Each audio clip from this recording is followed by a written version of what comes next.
Hi, my name is Aaryan Sharma and this is the blue sky demo.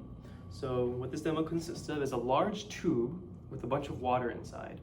And the goal of this demo is to show why the sky is blue, as the name suggests. And in particular, we want to highlight a physics phenomenon known as Rayleigh scattering.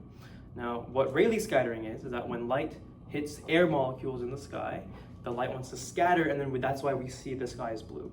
And so in this water here can represent the Earth's atmosphere. We have tiny, tiny little latex spheres inside, representing air molecules. These spheres, by tiny, I mean that their diameter is less than 1 micrometer. So they're very, very small spheres. You can't see them. But when I shine this light through on one end, we see that it looks blue.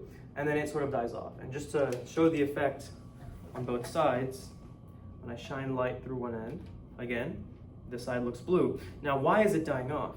You see, what's happening is when light is initially shown, as the distance is relatively small, it wants to scatter shorter wavelength light, i.e. blue light. And as it continues, what we'll see is when we turn the light off,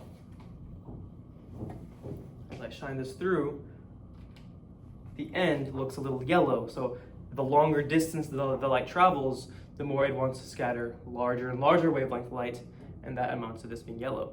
So you can think of this as, in the nighttime, around dawn or dusk, you'll see that the sky is reddish orange. And that's because the light from the sun has to travel longer because the sun hasn't either fully set or fully risen then. So during the day, again, we see that the light is blue, but as we get closer and closer to nighttime or closer and closer to morning, the sunlight has to effectively travel longer distances, and we see that it becomes yellow. The light scattered has larger wavelength, which amounts to being yellow.